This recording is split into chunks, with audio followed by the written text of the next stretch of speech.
Hi, it's me, and that's him, and we're the Sci-Fi Scholars. And today we're talking 10 Cloverfield Lane. Now, normally I would say, as always, to stay spoiler free, click somewhere like here, which you can do, and I really stress that you do that for this movie, because we're going to talk spoilers, and I don't want to spoil this movie for you. So if you haven't seen it and you want to see it, which I'd suggest you should, click here so you don't get spoiled. Right now, do it. Click. Right now. You good? Okay. Now that you've seen the movie... Yeah, it's intense, and yeah, if you know what happens before you go into this movie, it's not going to be fantastic. But I still think it'll be good, but yeah. But going in, not knowing what's happening, and being like, okay, it's kind of like Cloverfield somehow, watching it like, this isn't like Cloverfield, this is not like Cloverfield, why did they call this 10 Cloverfield Lane? The whole way through, basically. It's like, even afterwards, it's like, you can kind of connect it, but kind of not.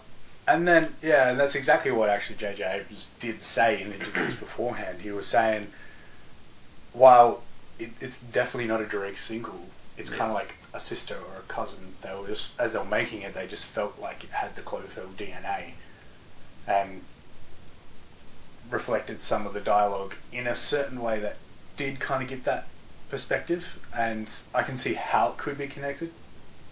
Only just. Well, yeah, there's, like, based on a timeline, this one would be starting slightly after the beginning of Cloverfield, because that has the pre-party stuff. This then starts on the day of the party, when she's packing up and leaving. The entire first scene, there's no, like, it's just a music soundtrack. Quite loud, and she's just packing up and getting in a car and going for a drive. Yeah. Running away from either engagement or marriage. Fiancé or... She puts down a ring, which has a diamond on it. So it looks like an engagement ring, but it doesn't seem to have the second ring. So I'd say she's engaged. That's what I got from it too. And it establishes her character as someone who runs away from everything straight away.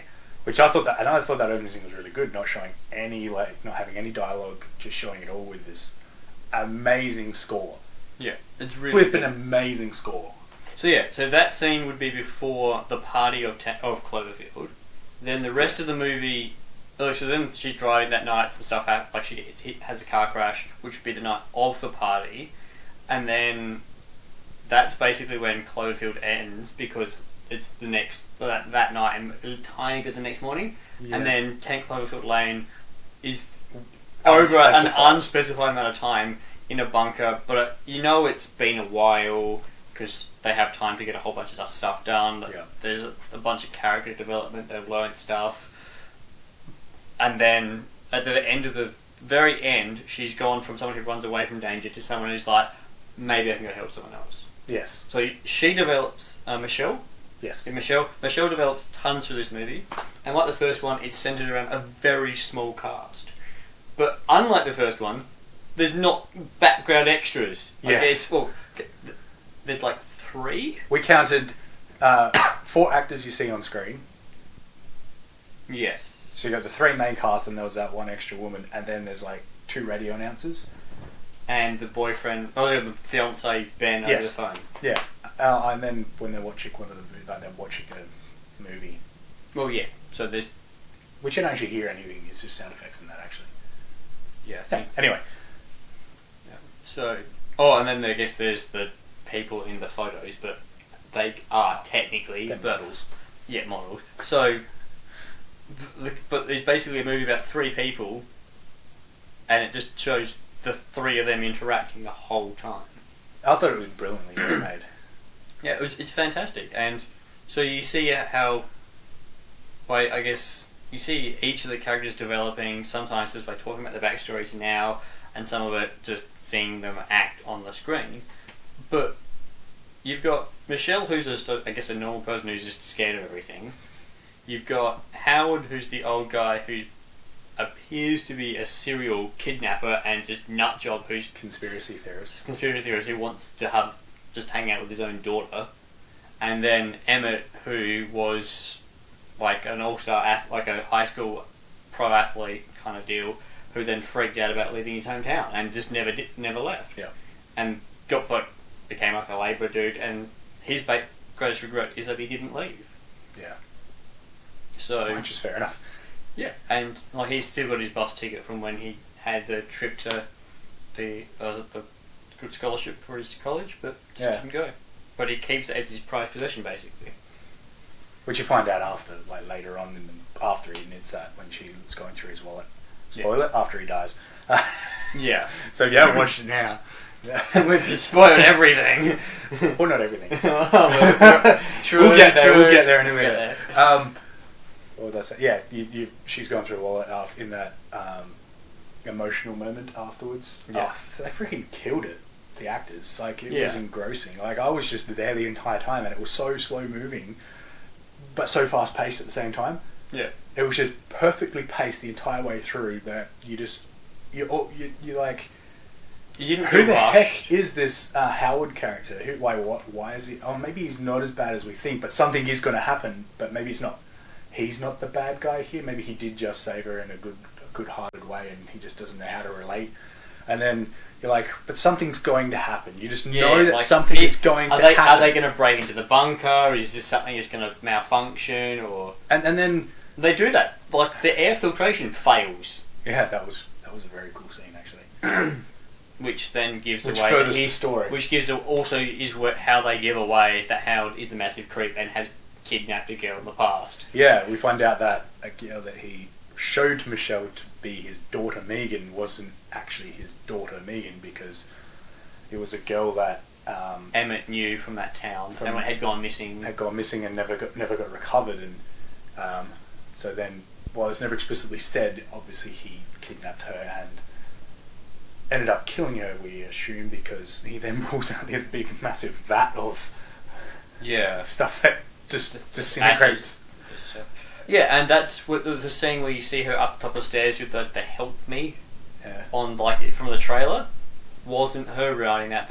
Wasn't Michelle writing it? That was the previous girl who'd been kidnapped and was trying to escape. So, yeah. Oh man, and then I don't know whether I want to get to the outside just yet. No, I reckon. No, we'll hold off on that. We've got more on the inside still. We're the pigs. And it's like the world has just ended, and the thing Howard's most upset about is the two pigs. Which I don't think is true. I think the thing he's most upset about in life in general is that his wife left him and took his daughter. I think he was always a bit of a conspiracy theorist. I believe that too. Yeah. And he was genuinely afraid that something bad was going to happen, and turns out he's justified because this movie happened, and we'll get to why. And then his wife leaves him, takes his daughter away from him, and he's a little bit crazy with the conspiracy stuff, but then he just blown out, like his mind just cracks and can't deal with life because he lost his daughter, so he tries to replace her, which is a reasonably common thing that actually for why kidnappings happen. Like, it's creepy as hell, but trying to replace someone, and that's what he's done now twice.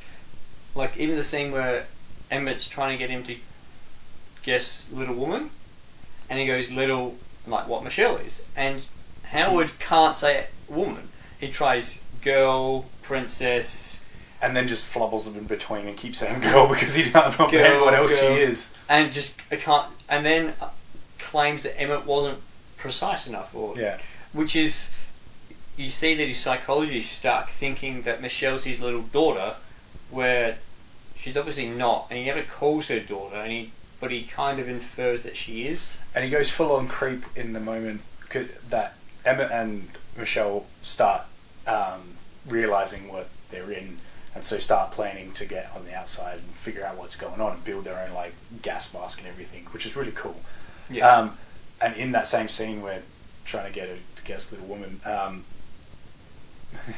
he's talking to Emmett, trying to get him to guess Santa Claus, and just saying, I know what you're doing, I see what you like, stuff that Santa Claus says, but just there's dead steely greys that is actually really creepy. Yeah. And Emmett's just like, crap, he's figured it out. What do I do?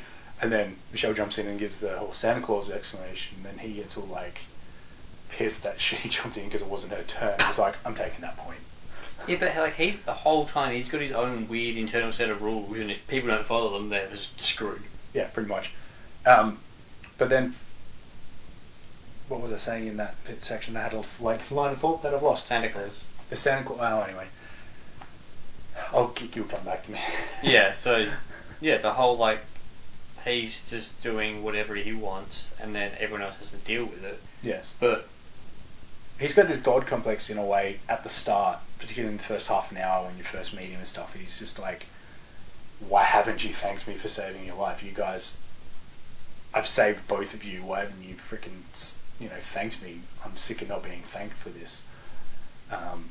But then he does later admit that it is his fault that Michelle's even there because he crashed into her. Yes. Which, if he hadn't done, she probably would have been dead. But true. But she might not have. We don't know. There's a few things you don't really know, because at the very end of the movie, after she's left the bunker, you hear over the radio that some stuff's gone down and the entire eastern American seaboard has fallen. Which is why we think it's related to the attacks in New York. Because if you look at like the map, New York's on like kind of the northern east, and we're pretty sure that she starts off in New Orleans, because later on you see her driving to like down the highway, and she has the option to turn left to go to Houston or continue straight to Baton Rouge. Yes. So, based on my look, Google search of American geography, it seems that the biggest place that she could have started off in was New Orleans. But she could have been in a smaller town. Like That's true. We're not experts. We're Australian, so we don't understand American geography. We understand a bit of it. Yeah, we Google map it. Like in Cloverfield. How the hell did the helicopter end up there? That's just stupid. Anyway, let's... Yeah, back on track. Yeah, so... building the whole gas mask and everything with like a shirt curtain, and they have to manipulate Howard into tricking him to get away with him doing that. Yes. That was actually really clever the way they did that. Yeah. Playing off his fears. Yeah. And the one of the other scenes that was really, really interesting is the first dinner scene that she's a part of. Yes. Where, Emmett's trying to lighten the mood and just be fun, and Howard almost threatens to kill him again. Threatens to kill him. And then in that moment, Michelle sees a moment where she can try and steal the keys and get out, and then there's that whole tense moment of her actually finally getting the keys, and then he goes a little bit off the handle when he goes to open another drink and he's lost his keys. He's like freaks out. And that moment was just... She steals the keys by flirting with Emmett, which freaks Howard out. Yes. And then he stands up and gets way up in her face and basically threatens her as well. Pretty much forces her to apologise in a really confronting way, and John Goodman was freaking insane in that scene. Actually, all three of them just nailed it. I can't say that enough. Anyway. Yeah. But then that running up the stairs and him like yelling at her not to leave was really, really was an intense moment. And then the reveal of the woman trying to get in, and she just freaks out like, that's insane. Maybe he is right. And then that leads him to the point of living with him for a while, thinking, okay, we can't actually go upstairs because it is infected. Until she continually hears vehicles or something above her. Well, she hears the vehicle before that. Yeah, but he hears stuff again later. Yeah. And they're like, well, there's obviously something up there. Well, they hear like massive like helicopters and planes, and they're like, is that our Navy? And Howard's like, well, he's been part of the Navy for 30 years, so he recognises his own planes and goes, then that's not ours. Yeah, but... Which obviously... I have a bit of a problem with that, because there are newer planes and newer stuff. That's true. So he would recognise the ones that he was working with, but even then it's muffled. No, but in his mind, they're not. Yeah, and they don't have anything to dispute it with, and they're like, well, okay, maybe it's not. Yeah. And Emmett trusts Howard like implicitly, because Emmett knows Howard built this bunker for danger. Oh, he had built it. Yeah, Emmett was out there building it with him, like a contractor, I guess. But then he slowly realises, by through interacting with Michelle, that there are problems with Howard and that they can't just stay there forever. They're going to have to leave to try and find out what's going on. And I like the fact that Howard doesn't go full creep mode on Michelle as in really daughter family, and never actually really says family much to her until the moment that Howard realizes they've stolen like the scissors and stuff like that to make this stuff, and then pulls out that vat of acid stuff. I can't remember what he called it, but and then confronts them both, and then Emmett saves Michelle by saying it was all him. And one of the specific lines he says is that I saw the way that she respected you, and I wanted him because he was trying to get the gun. And he thought that if he had the gun, he'd be able to get the respect that Michelle gives Howard, even though that's not explicitly true, but to Howard that is true. Yeah. And he forgives him, and then the next second shoots him in the head. No, I forgive you.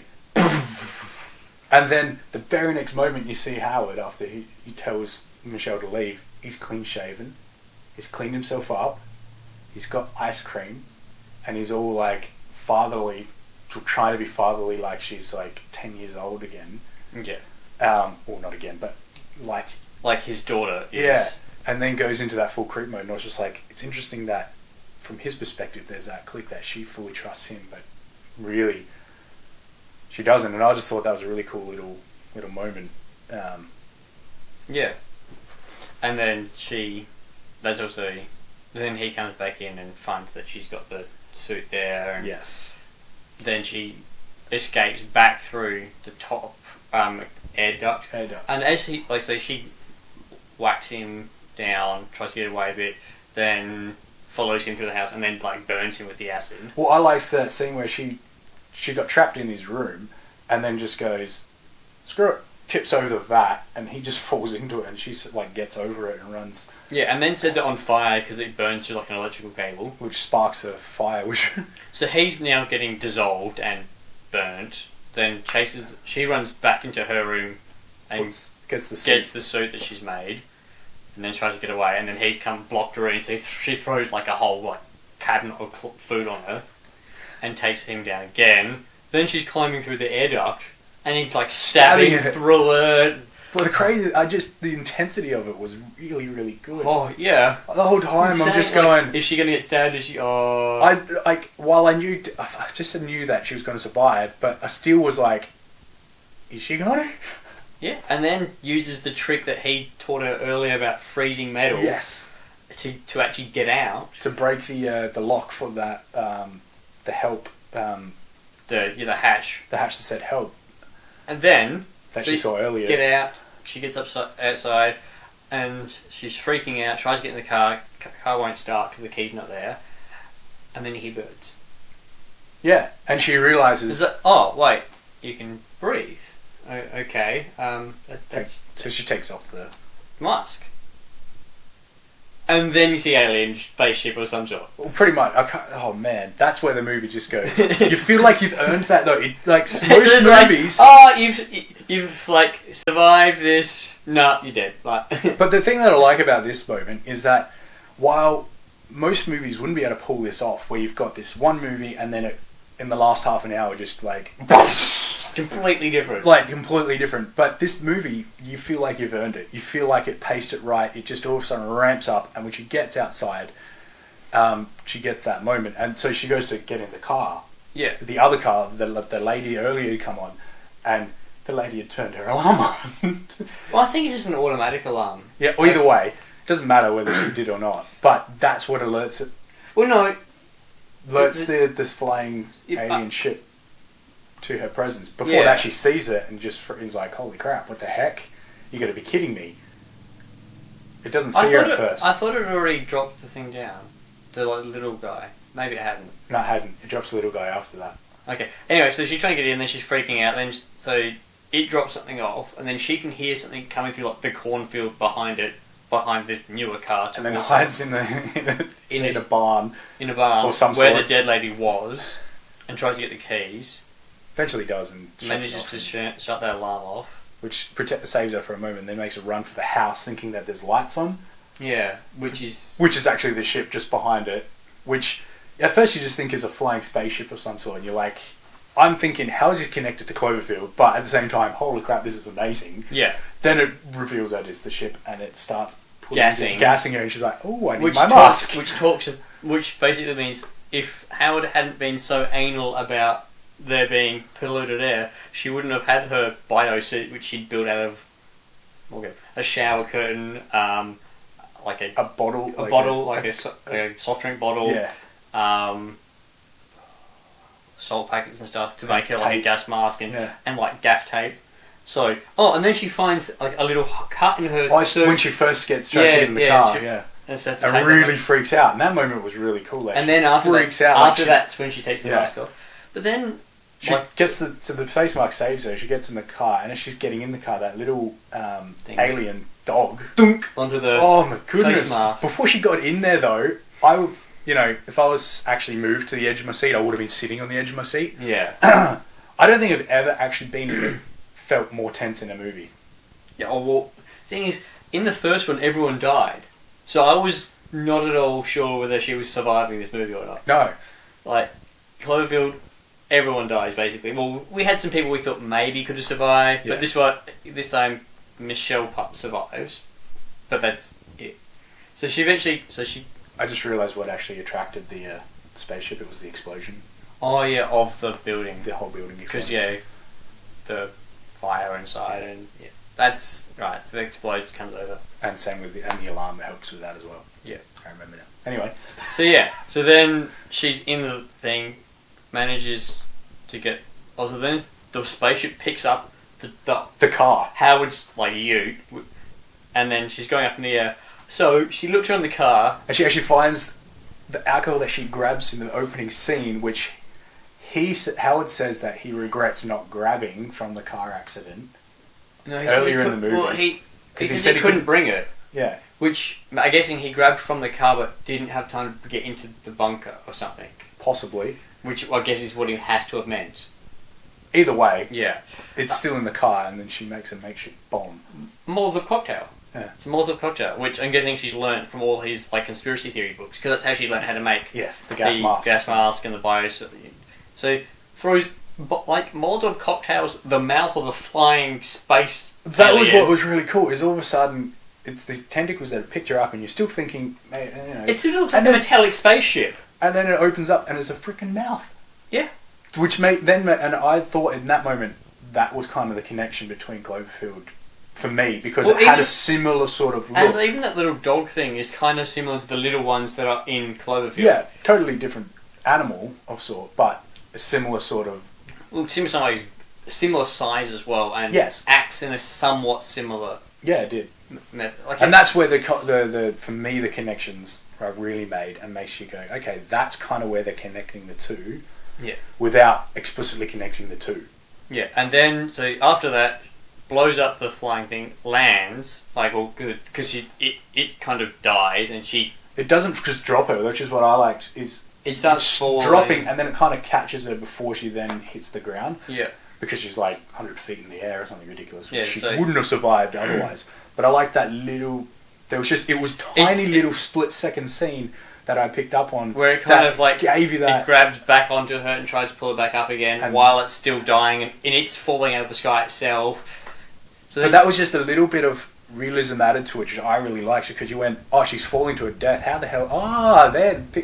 And then it makes it explicit why she can survive that and walk still afterwards. Yeah. So then she finally gets into the other car. Into the new car, which she now has the keys for. There's no aliens chasing her anymore, because they just got taken out by a Molotov cocktail. But she times it, like it's into its actual mouth. Yeah, so then she gets in the car and drives away. And then she's cruising on the highway, and then still freaking out. Then you hear a little bit of something on the radio. Like, you can't really hear what she's saying, and then she starts tuning the radio back and forth until she finally hears the message saying, like, if you're a survivor, get yourself to safety, but if you've got any medical training or combat training, come help us in Houston. Or even just want to fight is what they do. Yeah. Come find us in Houston. We're essentially at the hospital. There's survivors here. We've started taking back the city. Like, the eastern seaboard may have fallen, but we're mounting our counterattack from here. Yeah. Come find us. And then you see her pull off towards Houston, which shows her development through the entire process. Yeah. From being running away from everything, like her fiancé, to in the middle where she tells the story where she just ran away from helping a little girl even though she wanted to, which was her greatest regret, which we skipped before. Yeah. We told Emma's, but that was her greatest regret. until the point where she's now, I guess, able to redeem herself from running away. Yes. And so this is a movie about Michelle developing. It was a very character-driven, but that pull-away shot as like that goes up as she's driving away was a really cool shot. And then a couple of lightning strikes, you see the massive spaceship similar to the one you see earlier. I was like, oh, I want to see another one. Yeah, so it's set up perfectly for there to be another one, but at the same time, will it be in Houston? Will it be in another random city? Who knows? I mean, I read interviews with JJ Abrams, and he explicitly he's even said he's not sure where this is going to lead. He's totally open to making more, whether it's anthology ones like this one or direct sequel to either Cloverfield or this one. But the thing is, it's like the two movies are brilliant independently. They're fantastic as being related somehow, but we don't really know how yet. And I like that we don't know how. I know you said it kind of was a little bit annoying for you, but I actually really like how... I just like... You had to really look for those little things that connect it, but if you're not looking, you wouldn't tell that they're connected, apart from name. I also like the fact that they are connected, but I personally really like seeing how different invasions happen. So I've read a lot about various military history, and different generals have very, very different ways about invading.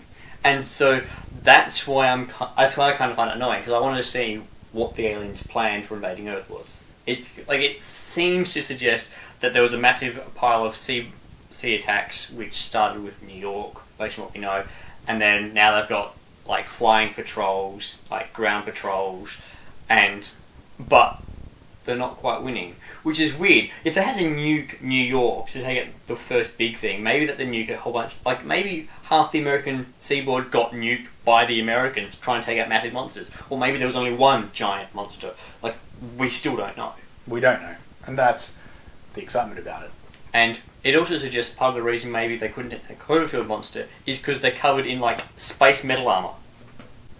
Yeah, space metal armor, because the ship, at first you think it's just a spaceship, then you see it's like an alien. It's basically wearing armor. Yeah, it's a flying creature of some sort that has like paddle arms. It's like a fish, where it just kind of paddles around in the air, but it's flying and it doesn't seem to be using tech to do it. It seems to be covered in armor. I guess the tech could be in the armor. Well, we don't know. It's weird. I loved it. I thought it was great. There's like this movie. There wasn't a single thing that I can really recall which I didn't like about it. Yeah. Apart from maybe those little bits of it being a Cloverfield related somehow, but not explicitly telling you. But that's also what I like about it. Yeah. And for me, the music... Yeah, the soundtrack in this was great. Perfect. Like, there wasn't a single moment where you're like, oh, that music's a little intrusive, or that's not done the greatest, like, sometimes. And obviously I like music. Well, not obviously, but I do. For those that know me know that I'm a musician. I like music. Music, particularly soundtracks, really define whether I like a movie. And this soundtrack, particularly at the start, it was just a really cool, different way that they started this movie where there was all silence except for the soundtrack. And then they slowly brought in a little bit of soundtrack, sound effects, a couple of minutes in, and then the music really drops off in places and then really comes back, and it's really, really brassy, but really, really strong. Ben McCreary is his name. He did like Battlestar Galactica and stuff like that. I love his music, and I didn't even know it was him. Normally I can actually pick whether it's his music. I've done it before in other things and been like, I reckon this is... And then I've seen the trailers and I'm like, it's him. But he's done this in such a way that it wasn't like anything he'd done before, and it was unlike anything I'd really heard before. It was done I just loved it. Yeah, it's really, really... And he's a first-time director too. First-time director as well. Dan Trachtenberg, I think is how you say his name. So now we're going to hype him up, so his next movie will be shit. No. That's what happens. People hype the crap out of a new director. Oh, this guy's the best, and then they just drop a couple bad movies. It happens a lot. It does happen, yes. He directed like a short Portal short film. Oh, based on the Portal game. Yeah, and that's where he got his That's cool. One of the producers knew him and was a big fan of his, and then when we should probably look at that if it's that stuff. Yeah, I do want to look at that. But his direction as well was spot on, and what I really like as well is the story in the movie is his. it may be produced by JJ Abrams, and JJ Abrams may be like the one that's and doing all the interviews. gave it the Cloverfield name and stuff. But and he helped in the writing process and stuff. Yeah. But I was reading interviews, and the whole way through, JJ Abrams just like, this is his movie. He was filming Star Wars when this was filming, so all he could do was watch dailies and just give a couple of notes, and then in post-production he was saying he was just there to help Dan get the movie that he wanted to make. Yeah. And what I love about this movie as well is the marketing. While yes, it is a little bit misleading in giving it a Cloverfield name, what I love about it is that nobody knew this movie was being made. No. Not a single person knew. And then 8 weeks before the movie comes out, he drops a trailer. He goes, oh, by the way, here's a movie we've been working on. I was like, that's my style of marketing, because I don't like spoilers. I don't like seeing set picture. I don't want to know anything before going into a movie. And this was perfectly done, because there was only 8 weeks worth of avoiding stuff. That wasn't even there to avoid. The trailer doesn't give much away. It shows them in a bunker hanging out. There's just 3 people. You get a bit of a creepy vibe from it, and you see her looking through the help me thing, which isn't even her having written it, and so it's a very misleading trailer. I watched the trailer afterwards. It does give a feel for that Howard's a creep, but that's all it really gives. Yes. So it tells you a third of the movie because Howard's one of the 3 characters, Yeah. but doesn't give anything of like real major plot points away, and then tells you it's a Cloverfield movie, but it isn't really related to Cloverfield, so that doesn't give anything away. And then it's just like, yeah, that's it. It was a brilliantly well-made movie. Yeah. And I really, really hope that they make another one. More. Even if it's just like this one, set somehow in the same universe, has the same DNA, or even a direct sequel to either of them. Yeah. This, in my opinion, is the best movie in the last easy 5 years. Yeah, I can't think of another movie that beats it. We've loved a lot of movies, including Deadpool, but this one was just done completely different to everything. It's just fantastic. I can't think of another movie that I've walked out more going, oh. There's been movies in the past where I've really, really loved them, but they're enough long ago that I can't relate exactly how I feel about them then and this now. But there's nothing currently that I'd say... question, what's your favourite movie? 10 Cloverfield Lane. Like, hands down. If someone goes to me, what's your favourite movie of this year or even the past, and by year I don't just mean 2016, I mean since February last year, yeah, I would honestly have to say 10 Cloverfield Lane. I want to go see it again. I kind of don't, because I know what happens now and I don't want to be sitting there knowing what... But I do, because I want to see what I missed. Yes. It's very conflicting. I'm the exact same way. I remember walking out, you're like, oh, this is good. I'm like, I want to see it again, but I don't. Yeah, I don't want to see it again because which is why we didn't want you knowing what happens before you see it. That's why we... So I really, really hope you took my warning at the start and went and watched this first. If you watch this trailer, you're an idiot. If you haven't already watched the movie. Anyway, so... to round it up a little bit, best movie ever. It's just it's right up there as one of my favourites. I can't even think to how to wrap this up. It is literally just best movie. That's it. There's nothing else. I can't think of what else to say about this movie. I mean, I can think of a lot of things more to say, but I tried to wrap it up just then, and my brain just went, "How do you wrap this movie up?" You wrap it up by playing epic music. We should get a cut and just play the epic music, and then end of. We could probably talk about this movie more. I mean, as you can see, all we did was talk about what happened in the movie. We didn't even... There's nothing to complain about. Normally we nitpick. You guys know that if you've watched us. We nitpick about little things. I can't nitpick about anything. Okay, so if you want to see nitpicking, check me out for last week's video. Next week we'll be back with Man of Steel in preparation for Batman Superman. So click him, obviously after next Saturday because we don't have the footage up yet. And if you want to see our other things, click on the related videos. Hit the subscribe. If you're not sure whether you wanted to see this movie, you can watch the trailer. Normally we shouldn't say that, but hey, the trailer doesn't give anything away. But if you like movies, go see it. If you really, really, really hate suspense, even though we just removed, bring a friend. Which, if you Yeah, you shouldn't have watched this trailer without, like this spoiler-full thing without having seen the movie, but if you hadn't, go see it anyway. So what I'm going to do... So I've just said that part about going to see, like, clicking here, so if you haven't clicked here, yes, I'm cutting this up. Yeah. And you're going to see this again at the end. Go see this movie before you watch this review. Yeah. And I'm telling you, it is suspenseful and it is quite edge of the seat. Take someone with you if you don't really like that thrillers and stuff like that. But it is worth seeing.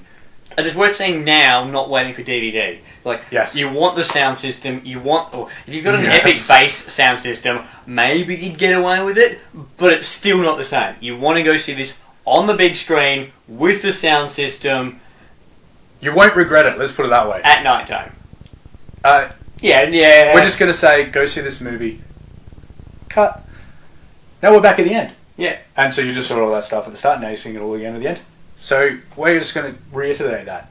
Best movie so far this year I've seen. Yep. The best movie I've seen in a very long time. And click on us to see our other stuff. We already did all that. That's already up there. We could put it up there again. Click on him for last week. Click on me for next week. And hit that subscribe, that like button, and comment away.